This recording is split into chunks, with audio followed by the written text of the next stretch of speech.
igual investigadora de la Universidad de Costa Rica. Muy buenos días a ambas. Y tal vez empezamos con el diagnóstico.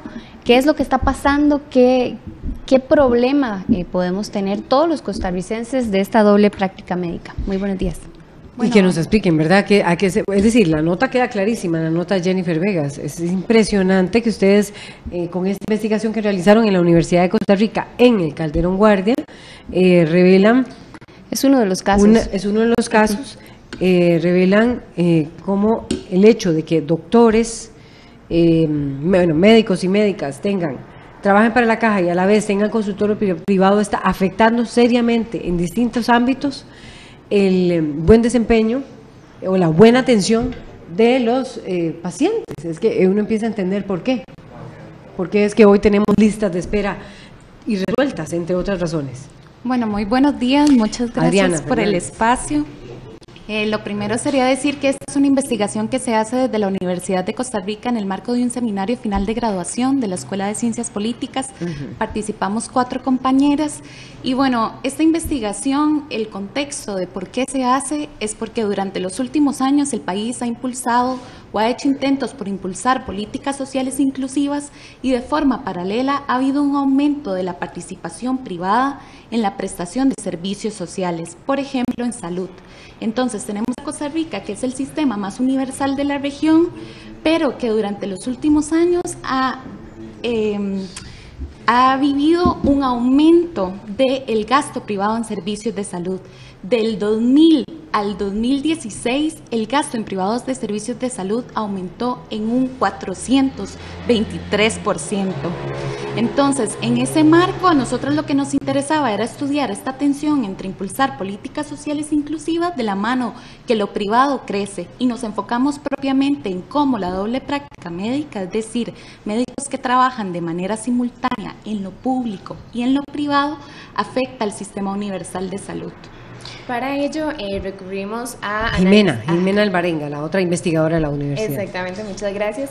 Para ello recurrimos a un análisis de diferentes casos reportados en prensa del 2014 al 2016, pero también lo triangulamos con informes, por ejemplo, de la Auditoría Interna de la Caja y también de la Defensoría de los Habitantes. Todo esto para reportar una serie de casos, por ejemplo, como lo vimos en la nota al inicio, de incumplimientos de horario o también casos donde se dan subsidios de recursos públicos para fines privados.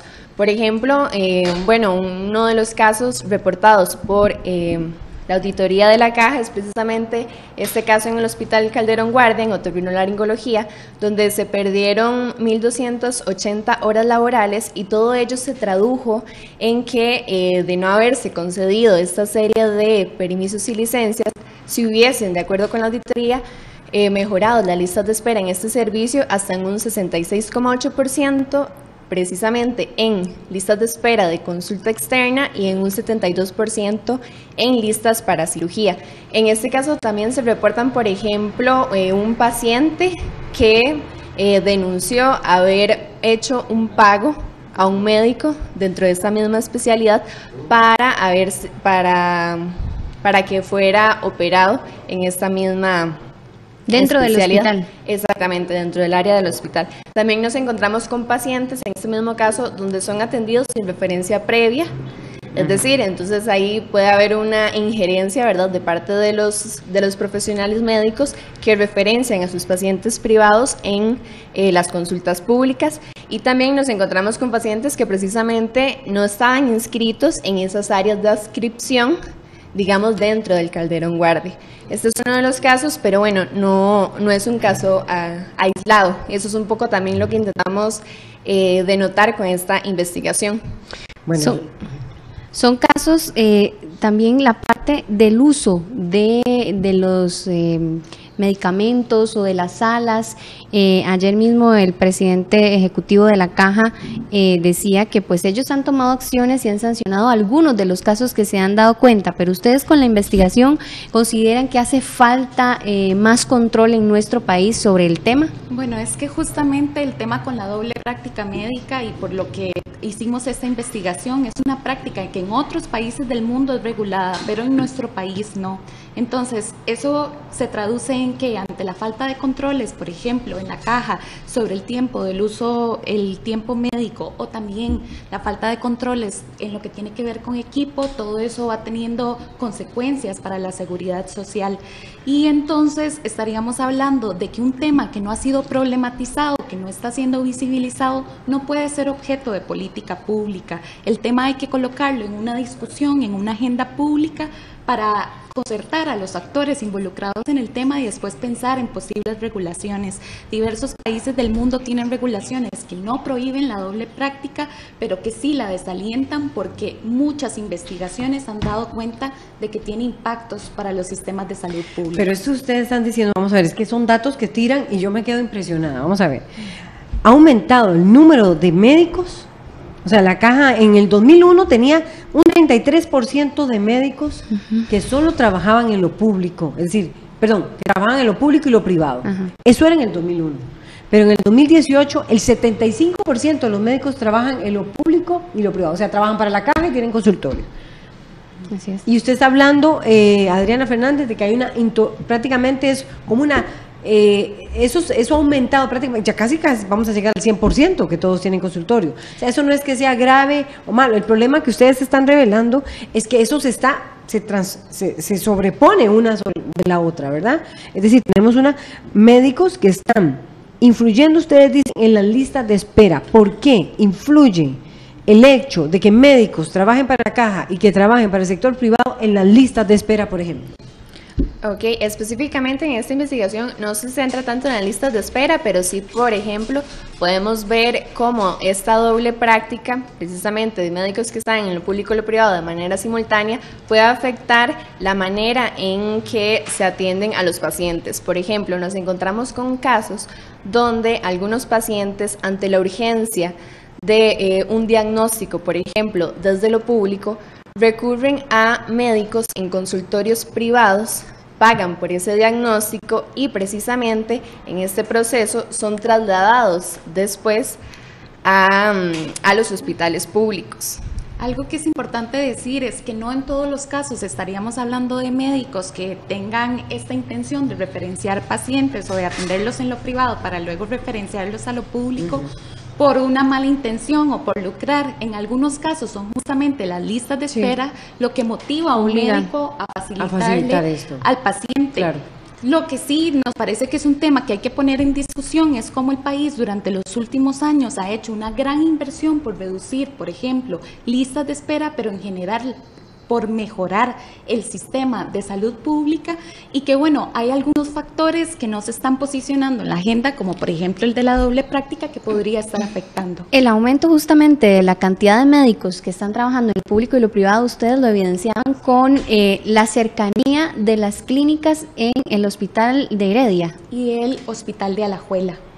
Tal vez si nos explica un poco esa parte, ¿verdad? ¿Qué pasó cuando se construyó y lo que ustedes encontraron y por qué entonces se evidencia que efectivamente ellos tienen los consultorios cerca de los hospitales donde laboran? Claro. Bueno, esto lo hicimos con un ejercicio de georreferenciamiento por la plataforma digital Google Satelital y lo que hicimos fue documentar cómo estaban los terrenos, por ejemplo, cerca del hospital de Heredia antes de la construcción del hospital y después de la construcción. Pero pasa con todos. Exacto. El Calderón Guardia igual.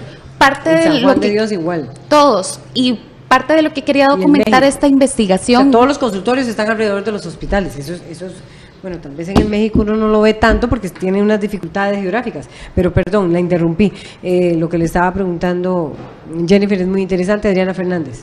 Sí, parte de lo que queríamos documentar es eso, que lo público y lo privado no están separados, van a estar constantemente interactuando. Otro de los hallazgos que tenemos en la investigación es cómo hay una transferencia de costos de proveedores privados a la seguridad social. Eso en el análisis ¿Eso ¿qué quiere decir? Quiere decir, pongamos ejemplos, Adriana Fernández. Por ejemplo, hay 2 casos que documentamos, que es el de transferencia de costos de cirugías estéticas que se realizan en clínicas privadas y que ante complicaciones son transferidas a lo público. Y después el caso... O sea, todas esas cirugías, por cierto, a propósito de la Universidad de Costa Rica, ese combo que de cirugías plásticas que se realizan y que lleva a la muerte, varias cirugías a la vez, esas cirugías para mejorarse el busto o mejorarse alguna parte del cuerpo, termina pagándola la Caja Costarricense de Seguro Social. Las consecuencias. Exacto, de acuerdo con la Defensoría de los Habitantes, se presentan entre 4 y 12 casos anuales en los hospitales San Juan de Dios, México y Calderón Guardia. La preocupación con esto es que, bueno, la Caja no tiene las cifras exactas de cuánto le cuesta a la Seguridad Social, pero por ejemplo, uno de los casos que documentamos es de una paciente que estuvo internada en el 2013, 76 días en el Hospital San Juan de Dios por una complicación en su cirugía de glúteos, y de acuerdo con el jefe de especialidad de ese hospital, de la especialidad de cirugía, a la paciente se le intervino quirúrgicamente todos los días, incluso en ocasiones hasta 2 veces al día. Entonces estamos hablando de casos que para atenderlos requieren hospitalización, que tiene un costo de un día en el hospital público, tiene un costo de alrededor de 500,000 colones. Estamos hablando de suministro de antibióticos, de lavados quirúrgicos y en los casos más complejos también de cirugías, además de todos los exámenes que se hacen de diagnóstico como resonancias magnéticas, que son también muy caras. Pero no se puede dimensionar tampoco, Jimena y Jimena Alvarenga y Adriana Fernández, no se puede dimensionar cuánto sería el impacto, por ejemplo, de las cirugías plásticas en los hospitales estatales. No, y justamente la recomendación de la Defensoría de los Habitantes cuando se abre una investigación sobre el tema es que la Caja debería tener un registro oficial de cuáles son la cantidad de casos que atiende por cirugías estéticas privadas que vienen de lo privado. ¿Cuánto impacta los equipos y las salas de operaciones el hecho de que los doctores o doctoras, bueno, médicos, médicas, tengan el 75% del personal médico tenga labore en lo público y en lo privado? Aquí, de hecho, nos encontramos con otra de las dimensiones, otro de los efectos que nos encontramos a partir de este análisis que hicimos, y es precisamente que, como demuestra también la literatura en otros países, la doble práctica facilita un subsidio de recursos, entiéndase equipo, infraestructura, insumos y demás, públicos para fines privados. Entonces, por ejemplo, nos encontramos con un caso en el Hospital Calderón Guardia donde se fabricaban prótesis dentales y propiamente después estas se ofrecían a pacientes en clínicas privadas. Las hacían en el Calderón Guardia y después las vendían en clínicas privadas. Exactamente. O también como parte de esos casos documentamos el de el cirujano que ustedes recordarán abandonó una cirugía en el hospital de niños para atender su consulta privada. Entonces no estaríamos hablando de un subsidio de recursos solo en lo que tiene que ver con uso de infraestructura pública, sino también con el uso del tiempo de los médicos. Pero sí es importante decir que las personas que están en doble práctica médica no todas van a recurrir a este tipo de actos, pero que justo por eso el país, específicamente la Caja, debería tener algún tipo de regulación para que no se presenten más casos como estos. Ahora, otro rubro que también tiene que tomar la Caja de procedimientos que se hacen en lo privado son los partos múltiples, como lo veíamos en el 2015. Exacto. Que tal vez nos quedó ahí sin haberlo mencionado cuando mencionamos lo de cirugías estéticas. Bueno, para ponerles en contexto, la probabilidad natural, por ejemplo, de que se produzca un embarazo de cuatrillizos es de 2 por cada millón. Bueno, primero hay que especificar, Jimena, investigadora de la Universidad de Costa Rica, Adriana Fernández, investigadora de la UCR, que los embarazos múltiples prácticamente no se atienden, es decir, la Caja está dando hormonas, ¿verdad? Contribuye en una parte de ese tratamiento, pero aquí lo interesante y que está anotando Jennifer es cuántos de esos embarazos múltiples se trataron en lo privado y de ahí se trasladaron a la Caja. Bueno, primero hay que decir que justamente como la Caja no tenía, por ejemplo, fertilización in vitro, los pacientes tienen que recurrir a lo privado. Y a partir de ese momento, cuando por el procedimiento que se hace de reproducción asistida terminan en embarazos múltiples, es la Caja la institución que tiene la capacidad resolutiva para atender ese tipo de casos. Son casos de mucho costo, pero además que necesitan mucho capital humano. Entonces, por ejemplo, para la atención de los sextillizos, la Caja desplegó un protocolo especial que incluía la participación de 50 personas en el alumbramiento y la participación de 5 hospitales públicos. Al igual que en el caso de las cirugías estéticas, la Caja no tiene las cifras exactas de cuánto le cuesta eso a la seguridad 50 social. personas y 5 hospitales, dijo usted. 5 hospitales para públicos. un caso. Para el caso de los sextillizos. De los sextillizos. ¿Y cuántos otros han logrado cuantificar? Solo en el 2015 esa cifra fueron un montón de partos múltiples. Solo en el 2015 había 2 casos de cuatrillizos, uno de quintillizos y otro de sextillizos. Y lo que les decía sobre las probabilidades naturales es que mientras para cuatrillizos es de 2 por cada millón de partos, de embarazos, en nuestro país es de 30. ¿Eso qué implica? ¿Por qué aumenta la probabilidad en nuestro país? Probablemente, ¿verdad? Esto no es parte de lo que nosotras investigamos, pero un poco lo que pasó con estos casos es que el Colegio de Médicos inició una investigación para ver si las técnicas de reproducción asistida se estaban aplicando de manera correcta en lo privado. No recuerdo. Porque además las autoridades de la Caja ante la atención de estos casos pues sí tienen la capacidad para atenderlos, pero eso también colapsa la atención de otro tipo de casos en los propios hospitales. O sea que en el mundo 2 por cada millón de embarazos pueden ser cuatrillizos, pero en nuestro país serían 30 por cada millón. Exacto. Y eso está relacionado con las prácticas privadas que se realizan para temas de reproducción asistida. Estaba hablando también Jimena Alvarenga sobre la doble práctica y lo que afecta en los equipos. Nos ponía el ejemplo de las prótesis dentales que se crearon en la Caja y se vendieron. Bueno, eso sí es un acto de corrupción que me imagino, no sé si se detuvo, si ustedes lograron constatar que eso se detuvo, por cuánto tiempo estuvo y qué pasa con las salas de operaciones, Jimena Alvarenga.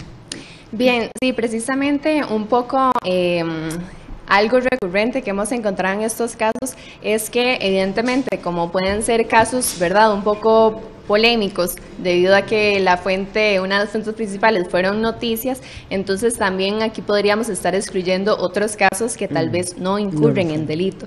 Sin embargo, aquí lo importante a resaltar es que en la medida en que se ha incurrido en un delito, esto se ha hecho desde los hospitales públicos de manera individualizada con respecto a generar una fiscalización o los trámites legales necesarios para médicos específicamente. Entonces, un poco nuestro argumento es que esto no tiene que ser de manera precisamente individualizada por hospital o por médico que haya incurrido en algún acto de este tipo, sino que debería haber pues una política muchísimo más general que incluya a una diversidad, digamos, de hospitales y especialidades.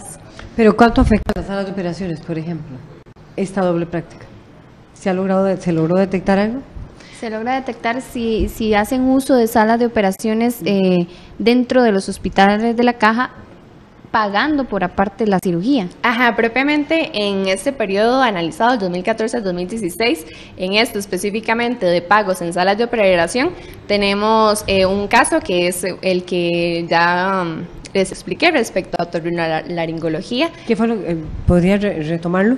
Sí, claro. En este caso, además de las denuncias por incumplimiento de horario y incumplimiento en general de su jornada pública, también uno de los pacientes en el periodo analizado por la auditoría de la Caja, se pudo constatar que uno de los pacientes que había esperado operación en este servicio por 6 años recurrió a un pago precisamente a uno de los y un cirujano para efectivamente tener su pronta, digamos, cirugía dentro de este hospital. Estamos hablando de ¿cuál hospital? Calderón. Bueno, en el caso demostrado por la auditoría de la Caja. Ese es el que tienen ustedes demostrado. Hay un gran subregistro. Hay un gran subregistro porque ustedes están haciéndolo con base en algunas informaciones que publican los medios. Sí, claro, y también no todo lo que sucede, ¿cierto? Exactamente, y es un poco la delimitación temporal también que tuvimos, y también, bueno, que no solamente utilizamos este análisis de los casos mostrados en empresas, sino que también a partir de este análisis nos sirvieron como de puente para entrar en auditorías e informes en general que pudimos también abarcar dentro de la investigación. O sea, ustedes terminaron llevando. Hábleme del incumplimiento de horario y jornadas de los médicos. ¿Qué lograron constatar allí? Por ejemplo, para este caso, el del Calderón Guardia, Diana Fernández. los médicos, los 6 investigados, en un periodo de 21 meses, sumaron cada uno 135 días no trabajados, de un total de 455 días hábiles. De 435 días hábiles, se logra encontrar 135 días que no trabajaron los médicos. Sí, de 455, como parte del incumplimiento de horarios. Estamos hablando de qué, la tercera parte. Además de eso, Casi. se encontró que uno de los médicos utilizaba 6 horas de su tiempo en lo público para atender su consulta en el CIMA. Entonces, justamente por eso nosotras consideramos que el país tiene que estar hablando de algún tipo de regulación para esto. Si tenemos un sistema universal de salud donde todas las personas deberían tener acceso a los servicios, tenemos que pensar en cuáles son todos los aspectos que pueden estar afectando este sistema, y si la doble práctica es uno de esos aspectos que tiene implicaciones, regularlo. Ustedes lograron, cuando presentan este dato, que durante 135 días dejaron de trabajar, ¿cómo se explica eso? ¿Eso qué fue? ¿Que no llegaban, que llegaban tarde, que llegaban muy, muy tarde, 1 hora después, 2 horas después, que es cotidiano llegar 1 hora después o 2? ¿Qué es lo que logran? Digamos, podríamos desmenuzar ese dato. Sí, claro, lo que hace precisamente el informe de la auditoría es constatar por cada uno de los médicos cuántos fueron los días en los que no estuvieron presentes. Ello a partir de las concesiones de los permisos y licencias que precisamente el jefe de este servicio le otorgó a los especialistas dentro de otorrinolaringología. O sea, se iban con permiso, por así decirlo, para dar consulta en la parte privada. Exactamente, sí. Bueno, de acuerdo con la regulación, digamos, existente de la caja, las normativas, es el jefe precisamente el que puede otorgar estos permisos, digamos, sin goce salarial. El problema aquí fue que la auditoría pudo constatar cuáles las consecuencias que tienen estas concesiones de permisos y licencias sobre las listas de espera, específicamente sobre esta especialidad. ¿Qué consecuencia? Aumentan. Exactamente. Sí, como se pudo constatar, se pudo haber resuelto hasta un 66,8% de listas de espera en este periodo. No bajan. Exacto. Ese dato vamos a desgranarlo. Un 66% de las listas de espera, en este caso, está hablando solo del caso de otorrinolaringología en el Calderón Guardia, se pudo haber resuelto con el tema de las ausencias o permisos de los médicos. Exactamente. Muy alto. Y un 72% para cirugía. Recordemos toda la gente que está esperando por una operación. Entonces, si no se hubieran otorgado esta gran cantidad de permisos a los médicos y médicas, se hubiese podido reducir en un 72%. Ayer decían en el Colegio de Médicos justamente que, bueno, a los médicos no se les paga esa exclusividad, lo que los deja en libertad para trabajar en esto. Sin embargo, él decía que hay que apelar a la ética profesional y no mezclar estas cosas. No sé si con respecto a la investigación que ustedes tienen algún tipo de propuesta que podría cambiar en la regulación para que esto acabe, ¿verdad? Porque como es importante rescatar, no son todos los médicos los que hacen esta práctica. Y hay una serie de comentarios también aquí. Por supuesto. Bueno, sobre este aspecto es importante decir que en otros países, lo que les comentaba, la doble práctica tiene algún tipo de regulación. Entonces, uno de los tipos de regulaciones son los incentivos. Por ejemplo, para que usted permanezca en lo público. El contexto que tenemos es que en otros países los médicos tienen doble práctica porque los salarios en lo público son muy bajos, pero eso no se cumple para el caso de nuestro país. ¿No? El tema con los incentivos es que no están asociados a desempeño. Entonces, no podríamos decir que dando otro incentivo salarial vamos a tener una mejora en los servicios de salud. Por eso, para regular la doble práctica hay que pensar en un menú muy amplio de opciones que tengan que ver con el contexto específico del país. Por ejemplo, acá los médicos no tienen dedicación exclusiva porque de acuerdo con la Caja, ya la ley de incentivos médicos les da unos incentivos salariales. Claro, la ley de incentivos médicos les da incentivos salariales. Entonces, lo que usted está diciendo es algo muy serio, Adriana Fernández y Jimena Alvarenga. Es decir, ustedes están diciendo que la doble práctica en otros países se da porque hay bajos salarios, pero que no es el caso de Costa Rica porque aquí hay incentivo, el famoso incentivo, el famoso enganche que tanto incentivo salarial. Y que a pesar de ello se realiza entonces doble práctica en detrimento, ustedes mostraron en listas de espera en cirugía en un 70% y en lista de espera en otorrino, como se dice comúnmente, en 66%. ¿Qué debería de hacer la Caja? Porque ya nos dicen que ya tenemos que ir cerrando sobre este tema y hay una serie de comentarios, Jennifer. Así. Vamos a leerlos antes de pasar a la respuesta. Dice Mauricio Alfaro, nos preocupa, ¿qué sigue ahora?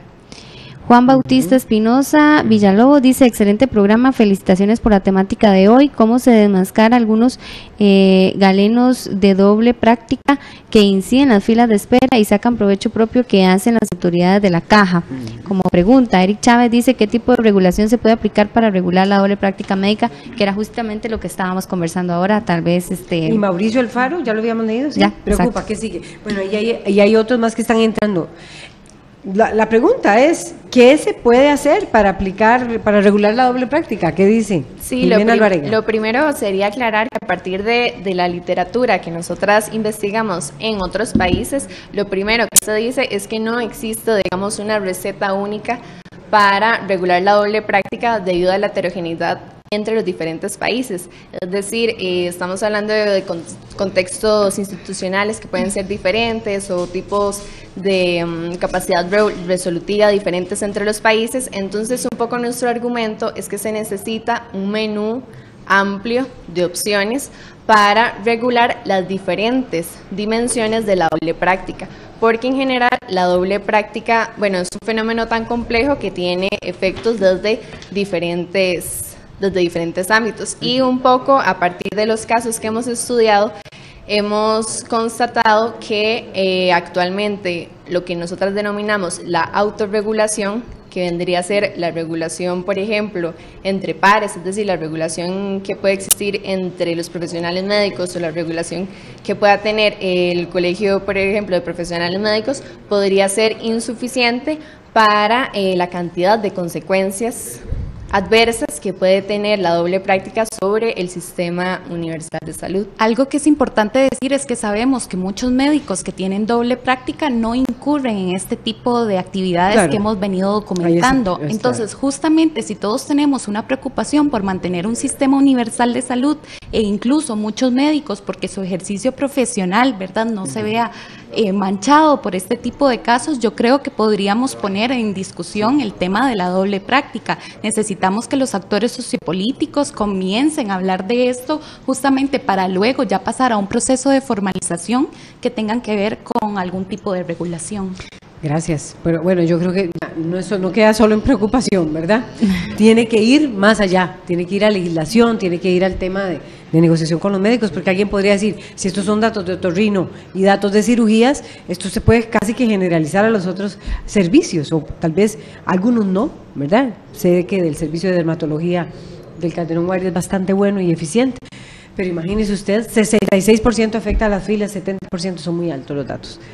Bueno, Jennifer, muchísimas gracias, ¿verdad? A Adriana Fernández y a Jimena Alvarenga. Vamos a una pausa comercial, ya volvemos. Ya venimos con el ministro de Educación.